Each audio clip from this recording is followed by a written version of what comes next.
A la manera de Cristo de Yesenia Ten. Capítulo 9. Su respuesta ante la tentación. Y fue llevado por el Espíritu al desierto para ser tentado por el diablo. Mateo 4:4. Su respuesta ante la tentación.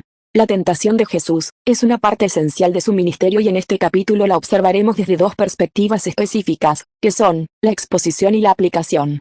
En la exposición, consideraremos los detalles del texto, y en la aplicación, observaremos algunas enseñanzas prácticas acerca de esta parte tan importante de la vida de Cristo. Ahora bien, los detalles del texto, la exposición, la dividiremos en 3 puntos relacionados con el evento, que son los siguientes. 1. El inicio de la tentación. 2. ¿Cómo surgió la tentación? 3. ¿Cuál es el contexto en el que se da la tentación? Entonces Jesús fue llevado por el Espíritu al desierto, para ser tentado por el diablo. Y después de haber ayunado 40 días y 40 noches, tuvo hambre. Mateo 4:1 y 2. Dicho esto, lo primero que debemos observar es que este acontecimiento tiene lugar después de Jesús haberse identificado con los creyentes en su bautismo, exactamente en el capítulo anterior, lo que luego de haber hecho, se disponía a identificarse con toda la raza humana, en sus tentaciones. Por lo que debido a la diferencia que existe entre el capítulo 3 y el capítulo 4, el contraste entre ambos pasajes es impresionante, tal como podemos observarlo a continuación. En el capítulo 3, vemos la gloria del bautismo de Jesús y el momento en el que Dios el Padre, habló en medio de toda una multitud diciendo, «Este es mi Hijo amado, en el cual tengo complacencia», mientras que en el capítulo 4, vemos a Jesús, ante el desafío de la tentación. En el capítulo 3, el acontecimiento tuvo lugar en medio de las aguas del Jordán. Mientras que en el capítulo 4, tuvo lugar en el desierto desolado, seco y árido de la provincia de Judea. Uno fue realizado frente a una gran multitud, el otro en una gran soledad y silencio. El Espíritu Santo vino como paloma sobre él, en el capítulo 3, mientras que en el 4, lo llevó a estar en el desierto para ser tentado por el diablo. En el capítulo 3, hallamos la ternura del Padre, quien le llama Hijo amado, en el cual me complazco, mientras que en el 4, hallamos la crueldad de Satanás, atacando al Hijo de Dios con fuertes tentaciones. En el capítulo 3, Jesús experimentó el agua del bautismo, en el 4, el fuego candente del desierto. En el capítulo 3, se abrieron las puertas de los cielos, en el 4, se abrieron las puertas del infierno. Por estas y otras razones más, el contraste no podía ser mayor. Sin embargo, no podemos dejar de señalar que Jesús no necesitaba ser tentado para crecer, porque era Dios, sino que fue tentado por 3 causas principales, que son las siguientes. 1. Como el postrer Adán enviado por Dios a la tierra, debía vencer la tentación que el primer Adán no venció, ver 1 Corintios 15:45, 2. Antes de vencer al enemigo de forma pública, debía vencerlo de manera privada. 3. Su disposición de identificarse con la humanidad, debía mostrarse también al hacer frente a la tentación, y haciéndolo, nos dejó un modelo establecido sobre el modo como debemos responder nosotros ante la misma. Porque no tenemos un sumo sacerdote que no pueda compadecerse de nuestras debilidades, sino uno que fue tentado en todo según nuestra semejanza, pero sin pecado. Hebreos 4:15. Ahora bien, en este punto es importante resaltar algunos aspectos dignos de considerar, como son los siguientes. Jesús fue llevado al desierto para ser examinado. El término tentación utilizado en este pasaje, en el idioma original es peirazo y se traduce como, probar, escudriñar, examinar e intentar. Lo que se hace necesario aclarar, ya que en español el término tentación tiene un sentido uniforme y sistemáticamente malo, debido a que siempre implica inducir a una persona a hacer algo que no está bien, seducirla al pecado o tratar de persuadirla a tomar una decisión contraria a la moral o la ley de Dios. Pero el término peirazo, como ya pudimos ver, es completamente diferente en su significado, aunque la mayoría de las traducciones al mencionar este episodio, dicen que Jesús fue tentado con algunas escasas excepciones, como son las siguientes. Después de esto, el Espíritu llevó a Jesús al desierto para que el diablo lo pusiera a prueba. Luego el Espíritu de Dios llevó a Jesús al desierto, para que el diablo tratara de hacerlo caer en sus trampas. La Biblia dice que cada uno es tentado cuando se deja llevar y seducir por sus propios malos deseos, ver Santiago 1:14. En el caso de Jesús, Satanás no halló ningún mal deseo en el cual anclar sus intenciones, pero sí utilizó sus mejores ataques para intentar desviarle del propósito para el cual había sido enviado. Y es que igual que como debe probarse el metal, sometiéndose a una presión y tensión superiores a las que tendrá que soportar para ser útil en su uso práctico, así también el hombre tiene que ser probado antes de ser usado para dar cumplimiento al propósito que Dios tiene con él. El lugar donde la prueba se llevó a cabo. El lugar donde esta prueba se llevó a cabo fue el desierto y precisamente a este desierto, en el Antiguo Testamento se le llama Isimón que quiere decir la devastación. Dicho lugar, se extiende por un área de 50 por 25 kilómetros, que a menudo es descrita por sus visitantes, como tierra altamente seca, llena de arena amarilla y de caliza quebradiza, donde las colinas son como montones de polvo, que deslumbran y relucen con el calor como un horno inmenso, y se precipitan hacia el mar muerto en una caída de 400 metros de piedras calizas, pedernales y rocas sedimentarias, entre salientes y entrantes precipicios. En este desierto, Jesús podía estar más solo que en cualquier otro lugar de Palestina, pues debido a las condiciones de aquel lugar, nadie deseaba pasar ni cerca de por allí. Satanás no envió a ninguno de sus delegados. Además de lo ya observado en esta primera parte del texto, algo que no podemos dejar de señalar, es que quien tentó a Jesús de manera directa, fue el diablo mismo. Por tanto, la tentación de Jesús en muchos aspectos, fue mucho más severa que las tentaciones que nosotros tenemos que enfrentar continuamente, dado que nosotros al ser tentados, somos tentados por demonios pertenecientes al reino de las tinieblas, pero no con Satanás de manera directa. En otras palabras, Jesús soportó un nivel de tensión y presión en la tentación, a los que nosotros jamás seremos expuestos. Versículo 2. Y después de haber ayunado 40 días y 40 noches, tuvo hambre. Al explorar el primer versículo de este pasaje, pudimos observar la condición del lugar y la intención por la que Jesús había sido llevado allí. Ahora en el verso 2, se nos habla de la condición en la que estaba Jesús, luego de haber ayunado 40 días y 40 noches. Y después de haber ayunado 40 días y 40 noches, tuvo hambre comillas. Algo que no podemos dejar de observar en este punto, es lo que señalan los estudiosos en cuanto al hambre que en este momento específico, sintió Jesús. Porque se ha comprobado científicamente, que después que los dolores del hambre regresan, luego de un ayuno tan largo como este, vienen a indicar que el sujeto que la padece, está comenzando a morir lentamente. Por tanto, aquella era una posición de mucha debilidad en términos humanos. Al considerar todos estos elementos juntos, podemos comprender mejor cuál fue la verdadera intensidad de la tentación a la que Jesús fue expuesto. De hecho, algunos comentaristas concuerdan en que no fue solo al final del ayuno que Jesús fue tentando, sino durante todo el tiempo que estuvo apartado, y que lo que estas tres tentaciones reflejan, es la dureza reservada para el momento más cumbre, que fue el final de aquel ayuno intenso, cuando en términos humanos, debido a la gran cantidad de días que había pasado ayunando, Jesús se sintió más débil. Tal idea, es tomada de lo que revela el primer verso del capítulo, y fue llevado por el Espíritu al desierto, para ser tentado por el diablo. La composición de la tentación. Ahora observemos de forma detallada, las tres facetas que tuvo la tentación, de la que este pasaje nos habla. Siendo la primera, la contenida en los versos 3 y 4. Y vino a él el tentador, y le dijo, si eres hijo de Dios, di que estas piedras se conviertan en pan. Él respondió y dijo, escrito está, no solo de pan vivirá el hombre, sino de toda palabra que sale de la boca de Dios. El enfoque de esta primera tentación, es la incitación a poner los deseos de la carne por encima de la voluntad de Dios. En esta parte inicial de la tentación hecha a Jesús, Satanás se enfoca especialmente en el punto de las necesidades físicas que Jesús experimentaba allí, y que de algún modo representan también las necesidades que nosotros como género humano, tenemos que enfrentar continuamente. En este sentido, es importante considerar los puntos siguientes, y vino a él el tentador. En consecuencia, nosotros no deberíamos de dudar acerca de si el tentador vendrá, sino que debemos estar listos para vencerlo cuando aparezca. Porque seguro es que vendrá y que tendremos que enfrentar diversas tentaciones, mientras estemos en el cuerpo. Dicho esto, es importante considerar la forma como Jesús es abordado por Satanás, que es la siguiente: si eres hijo de Dios, manda a que estas piedras se conviertan en pan. Debido a que en el idioma original, el énfasis que hace Satanás, no es si eres hijo sino ya que eres hijo. En otras palabras, él no estaba cuestionando la deidad de Jesús, sino que utilizó esta verdad para desafiarlo a que demostrara lo que era, por medio de obras milagrosas, como diciendo, ya que eres hijo de Dios, entonces ¿por qué no haces esto? Di a las piedras que se conviertan en pan. En este punto, quizás algunos piensen, pero si Jesús podía hacer ese milagro, y luego de haber ayunado durante 40 días y 40 noches, tuvo hambre, ¿por qué era una tentación hacer que las piedras se conviertan en pan? ¿Qué había de malo en que Jesús hiciera lo que el adversario le estaba sugiriendo? La respuesta a esto, es que en este punto la tentación de Satanás estaba basada en invitar a Jesús a usar sus dones con propósitos personales y egoístas, sugiriéndole que mostrara su poder para proveerse comida para sí mismo y terminar así con su hambre. En esencia, el propósito de esta tentación estaba dirigida a hacer que Jesús complaciera sus deseos y saciara su necesidad usando el poder y los dones que poseía, dejándose incipar por la sugerencia del adversario. Pero lejos de caer en su trampa, Jesús le respondió diciendo, escrito está, no solo de pan vivirá el hombre, sino de toda palabra que sale de la boca de Dios. Versículo 4. Por lo que Jesús, no solo rechazó la tentación, sino que le citó el texto contenido en el Antiguo Testamento, específicamente en Deuteronomio 8, 3. ocasión en la que el Señor se dispuso a enseñar al pueblo a conocerle de forma profunda y diferente.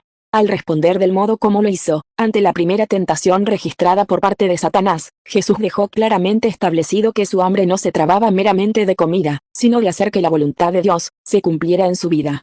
Al resaltar el pasaje de Deuteronomio capítulo 8, Jesús busca dejar claro que toda palabra que sale de la boca de Dios, debería ser más preciosa para nosotros que la misma comida, y que cualquier deseo de la carne. Pero, consideremos de nuevo la sugerencia del adversario, la cual básicamente era, pero si tú tienes poder para resolver tu hambre, ¿por qué te haces esto a ti mismo? ¿Por qué tienes que pasar y sentir hambre, cuando puedes saciarte y no tener esta necesidad? ¿Cómo vas tú a pasar hambre hasta el punto de morirte, si tienes opciones?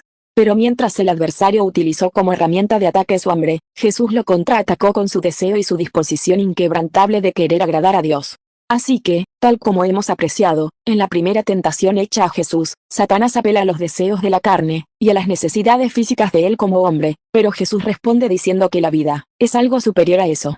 Todo ser humano tiene necesidades físicas y emocionales, todos nosotros estamos saturados de necesidades, pero la satisfacción de esas necesidades nunca debería ser más importante que nuestro deseo de obedecer a Dios. Satanás siempre busca incentivarnos a que vivamos para satisfacer necesidades, aunque éstas dañen nuestra relación con el Señor. Y cabe destacar que esa es la forma como logra que muchos cristianos vivan una vida débil en términos espirituales, y que otros se desvíen por completo del plan y el propósito que el Señor ha trazado para ellos. Al fallar en su primer intento, llevó la intensidad del ataque en aumento. Entonces el diablo le llevó a la santa ciudad, le puso sobre el pináculo del templo, y le dijo, si eres hijo de Dios, échate abajo, porque escrito está, a sus ángeles mandará acerca de ti, y, en sus manos te sostendrán, para que no tropieces con tu pie en piedra. Jesús le dijo, escrito está también, no tentarás al Señor tu Dios, versículos 5 al 7. Aquí podemos observar, cómo de forma sutil y sagaz, es Satanás quien utiliza la palabra de Dios, para apalancar su ataque diciendo, porque escrito está, a sus ángeles mandará acerca de ti, y en sus manos te sostendrán, para que no tropieces con tu pie en piedra. Pero Jesús, le dijo, comillas escrito también está, no tentarás al Señor tu Dios. El enfoque de esta tentación, es la vanagloria de la vida y el exhibicionismo relacionado con lo que hemos recibido de parte de Dios. En esta parte de la tentación, lo primero que hace Satanás es que lleva a Jesús, a la santa ciudad, y le pone sobre el pináculo del templo. Lo que para poder comprender mejor, debemos considerar algunos puntos importantes del contexto. Según los historiadores, el pináculo del templo tenía una altura aproximada de 200 pies y estaba conformado por los ángulos del templo, lo que equivale a una altura semejante a la de un edificio de 6 pisos. El historiador Flavio Josefo dice que era un lugar bastante alto y que cuando las personas solían llegar ahí, muchos sufrían vértigos si ponían la vista en la ciudad que les quedaba debajo.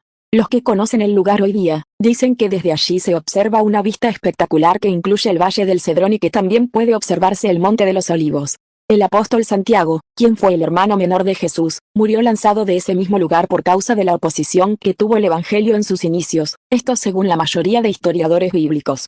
Fue a este pináculo que Satanás llevó a Jesús, y estando allí le dijo, si eres hijo de Dios, échate abajo, porque escrito está, a sus ángeles mandará acerca de ti, y en sus manos te sostendrán, para que no tropieces con tu pie en piedra. Si Jesús se hubiese dejado incitar por el adversario y se hubiese lanzado desde aquel pináculo, los ángeles se hubiesen revelado para darle auxilio, y tal acontecimiento hubiese sido un evento impresionante, tanto que el mejor de los circos le hubiese quedado corto. Por lo que la idea que Satanás tenía con esto, era incentivar a Jesús, a dar inicio a un evento supernatural donde él hiciera exhibición pública de lo que era capaz de hacer. En esta parte específica de la tentación, el adversario le dice, si eres hijo de Dios, échate abajo, porque escrito está, a sus ángeles mandará acerca de ti y en sus manos te sostendrán, para que no tropieces con tu pie en piedra. Cuestionando con esto la identidad de Jesús, desafiando la integridad de la palabra y apelando al deseo natural que todo hombre tiene de sentir que Dios está con él, y querer manifestarlo en público. Así que con el fin de lograrlo, le citó la palabra. Porque nuestro adversario, también conoce las escrituras, la cita y es un experto en usarla fuera de contexto, con el propósito de confundir a aquellos que le prestan oído. Pero, ¿cuál fue el pasaje utilizado por el adversario?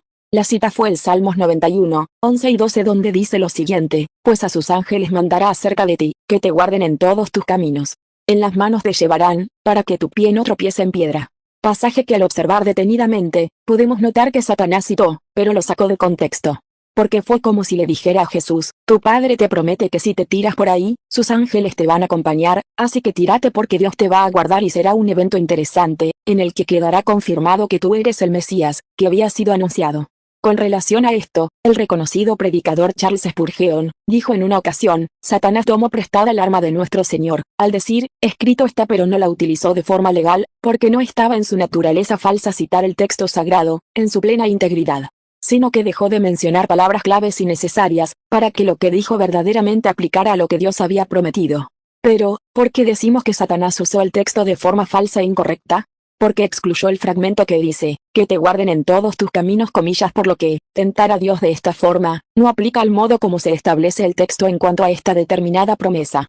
Porque Dios nunca ha prometido enviar a sus ángeles a acompañarnos, en caminos pecaminosos e incorrectos. En otro orden, resulta interesante observar que por el nivel en el que Jesús conocía la palabra, pudo discernir el engaño y la mala aplicación que el adversario le dio a la misma. Y lejos de dar acceso a la trama de engaño gestada por el adversario, volvió a responderle con toda firmeza, diciendo, escrito también está, no tentarás al Señor tu Dios. Al igual que la respuesta dada por Jesús anteriormente, este pasaje se halla en el libro de Deuteronomio, específicamente en el capítulo 6 y 16, donde se establece lo siguiente, comillas, no tentaréis a Jehová vuestro Dios, como lo tentasteis en Masa. Pero, ¿en qué contexto, al pueblo le fue dicho esto? En el capítulo 6 del libro de Deuteronomio, el cual está lleno de exhortaciones acerca de cómo honrar a Dios, y entre esas exhortaciones, está la de no tentarlo. La historia del evento en el que el pueblo tentó a Dios, se narra en Éxodo 17, 2, donde dice, y altercó el pueblo con Moisés, y dijeron, danos agua para que bebamos. Y Moisés les dijo, ¿por qué altercáis conmigo? ¿Por qué tentáis a Jehová? Y aunque eventualmente el problema de la sed del pueblo, se resolvió cuando Moisés oró a Dios y Dios lo mandó a la peña de Horeb, y le dio las debidas instrucciones, luego de habérseles eliminado la sed, el pueblo mantenía el problema de la incredulidad en sus corazones. Por causa de esto, luego de aquel acontecimiento dice en Éxodo 17, 7 que Moisés le puso por nombre a aquel lugar Masa y Meriba, por la contienda de los hijos de Israel y porque tentaron al Señor diciendo, ¿está el Señor entre nosotros o no?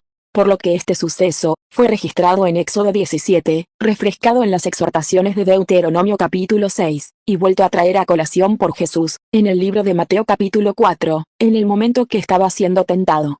Por otro lado, el razonamiento de Satanás en cuanto a esta tentación, era el siguiente, ya que tanto confías en Dios, como lo expresaste en la tentación anterior, entonces tírate desde aquí. Porque la palabra dice que sus ángeles te guardarán para que tu pie no tropiece en piedra. Pero el hecho de confiar en Dios, no significa que podamos cometer imprudencias para que ese cuidado sea evidenciado a favor de nosotros. Así que con su respuesta, era como si Jesús dijera, yo no tengo que poner a prueba el cuidado de Dios hacia mí, yo confío en que lo tengo y punto. Dios está dirigiendo mi vida y no voy a tentarlo a Él, para complacerte a ti, con nada de esto. En este punto, es importante recordar que las promesas de Dios no son para complacer nuestros caprichos, sino para facilitar nuestra obediencia hacia Él. Dios no es nuestro asistente personal, para apoyar nuestras aspiraciones, cuando éstas son contrarias a los planes que Él tiene para nosotros. Dios es el Rey soberano, que busca guiar nuestras vidas, de acuerdo al propósito eterno que trazó para nosotros.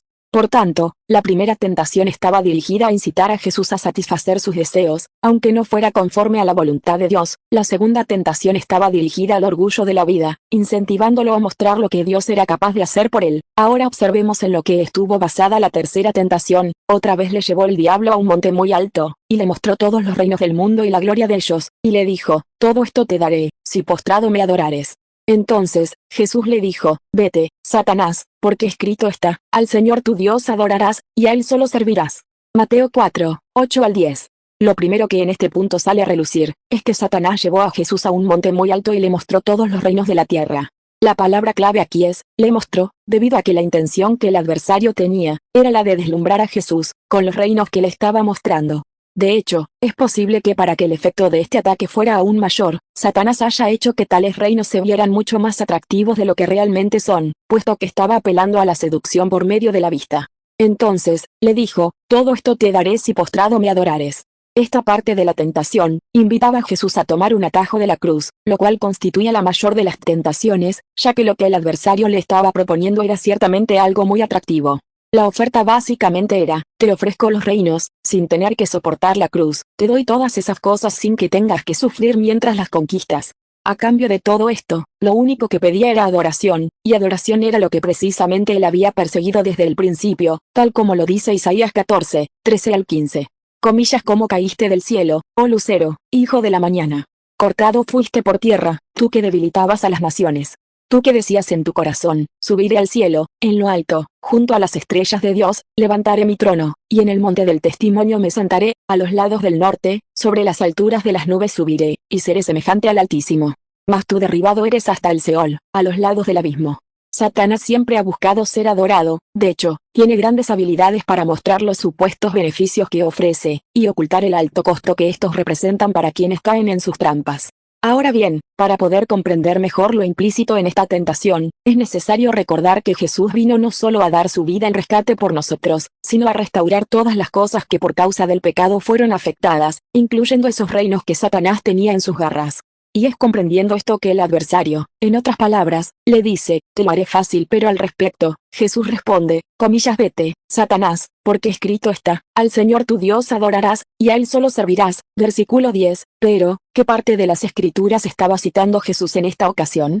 Nueva vez nos hallamos con un pasaje más, del libro de Deuteronomio, ahora específicamente con el verso 13 del capítulo 6, donde dice lo siguiente, a Jehová tu Dios adorarás, y a Él solo servirás, Deuteronomio 6, 13. Algo digno de resaltar en este hecho, es que Jesús no solo rechazó la oferta de tomar la vía fácil, sino que tampoco se detuvo a considerar lo atractiva que pudo haber parecido aquella oferta, en vez de esto, con toda autoridad y firmeza, habló al tentador y le dijo, vete Satanás.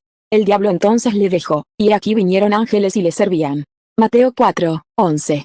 La expresión, entonces el diablo le dejó, significa que Jesús venció a Satanás y dejó sin efecto el modo sutil como a través de la tentación, este quiso derrotarlo, reconociendo sus mentiras y desmantelando sus engaños. Sin embargo, a pesar de tal derrota, el adversario no se rindió. Porque esa no fue la única vez en la que el tentador tendió trampas a Jesús. De hecho, observemos lo que en la referencia cruzada de este pasaje, nos dice el evangelista Lucas, comillas, y cuando el diablo hubo acabado toda tentación, se apartó de él por un tiempo, comillas. Lucas 4, 13. Por lo que con la derrota que tuvo en el desierto, Satanás no se rindió, pero en cada una de las veces que fue tentado, Jesús lo derrotó. Y luego de haber obtenido la victoria, por no ceder a ninguna de las tentaciones que el adversario le presentó, vinieron ángeles y le servían. Porque la recompensa que recibimos cada vez que resistimos la tentación, es ver de Dios una gloriosa manifestación. Las lecciones que podemos extraer de esta faceta de la vida de Jesús, son diversas, siendo una de las primeras, el hecho de no tomar atajos y rechazar de manera categórica las ofertas que vienen del adversario por más atractivas que éstas parezcan. Porque precisamente, reconociendo lo impaciente que a veces solemos ser, Él toma provecho para hacernos sus sutiles y venenosas sugerencias, ya que sabe muy bien, que nuestra carrera no se basa en la velocidad, sino en la resistencia. Finalmente, es de vital importancia que entendamos los siguientes puntos acerca de esta impartición, nosotros al igual que Jesús, tenemos el mismo adversario. Por tanto, el apóstol Pedro, nos aconseja, sed sobrios, y velad, porque vuestro adversario el diablo, como león rugiente, anda alrededor buscando a quien devorar. Primera de Pedro 5, 8. Nuestro conflicto es real y no se debe tomar con ligereza. Porque no tenemos lucha contra sangre y carne, sino contra principados, contra potestades, contra los gobernadores de las tinieblas de este siglo, contra huestes espirituales de maldad en las regiones celestes. Efesios 6, 12. Este pasaje, es una de las causas por la que algunos puritanos decían, que por cada creyente, Satanás tiene alrededor de 500 demonios trabajando a tiempo completo para atacarlo. Tenemos tentaciones semejantes a las que tuvo Jesús. Satanás nos tienta con inmoralidad para los deseos de la carne, con materialismo para los deseos de los ojos y con arrogancia para el orgullo de la vida. No podremos agradar a Dios, si satisfacer nuestras necesidades físicas resulta ser más importante que obedecerlo. No podremos agradar a Dios, si nuestras aspiraciones terrenales son más atractivas que nuestras aspiraciones celestiales. No podremos agradar a Dios, si nuestra necesidad de lucir grandes es más atractiva que nuestra necesidad de ser fieles. Si lo que está vacío en nosotros no lo llena el Espíritu Santo, ese vacío será el blanco de ataque que utilizará el adversario, para accesar a nosotros y destruirnos. Tenemos la misma herramienta que Jesús utilizó para vencer. Nosotros tenemos la palabra de Dios y es importante notar que siendo Jesús Dios, necesitó apoyarse en la palabra. Por lo tanto, para poder vencer la tentación, nosotros también tendremos que hacer lo mismo. Porque para vencer al adversario, Jesús no usó nada que no esté al alcance de nosotros. Sobre todo, tomad el escudo de la fe, con que podáis apagar todos los dardos de fuego del maligno. Y tomad el yelmo de la salvación, y la espada del Espíritu, que es la palabra de Dios. Efesios 6, 16 y 17. Puntos a recordar. 1. Todo ser humano tiene necesidades físicas y emocionales, todos nosotros estamos saturados de necesidades. Pero la satisfacción de esas necesidades nunca debería ser más importante que nuestro deseo de obedecer a Dios. 2. Las promesas de Dios no son para complacer nuestros caprichos, sino para facilitar nuestra obediencia hacia Él. 3. Dios no es nuestro asistente personal para apoyar nuestras aspiraciones, cuando estas aspiraciones son contrarias a los planes que Él tiene para nosotros. 4. No podremos agradar a Dios, si satisfacer nuestras necesidades físicas resulta ser más importante que obedecerlo. 5. La recompensa que recibimos cada vez que resistimos la tentación, es ver de Dios una gloriosa manifestación.